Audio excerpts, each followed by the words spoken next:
कुपोषण आणि बालमाता मृत्यूच्या गंभीर समस्येने त्रस्त असलेल्या आदिवासी बहुल मेलघाट भागात पुन्हा एकदा दुर्दैवी घटना घडली आहे। हरिसाल येथील 20 वर्षीय रुपाली अजय तांडे हिचा व तिच्या गर्भातील 8 महिन्यांच्या बाळाचा मृत्यू झाल्याने संपूर्ण भागात खळबळ उडाली आहे। या घटनेने आरोग्य विभागाच्या कामकाजावर पुन्हा एकदा प्रश्नचिन्ह निर्माण झाले आहे। प्राप्त माहितीनुसार रुपाली 8 महिन्यांची गर्भवती होती। शुक्रवारी रात्री तिला प्रसूती वेदना सुरू झाल्या। गावातील दाईने तपासणी करून गर्भातील बाळ मृत झाल्याचे सांगत प्रसूती केली। मात्र या वेळी रुपालीला अतिप्रमाणात रक्तस्राव होऊ लागल्याने शनिवारी पहाटे कुटुंबियांनी आशाबाई कला कोगे यांच्या मदतीने तिला हरिसाल प्राथमिक आरोग्य केंद्रात दाखल केले।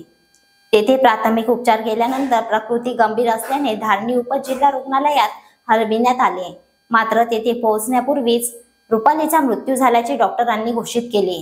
हरिसाल परिसरात गेल्या काही दिवसांत वाघाच्या हल्ल्यामुळे भीतीचे वातावरण निर्माण झाले आहे। त्यामुळे रात्रीच्या वेळी लोक घराबाहेर पडण्यास घाबरतात। याच भीतीमुळे रुपालीला रात्री 3 वाजता प्रसूती वेदना सुरू झाल्यानंतरही कुटुंबियांनी तिला रुग्णालयात न नेता घरीच ताईकडून प्रसूती करून केली।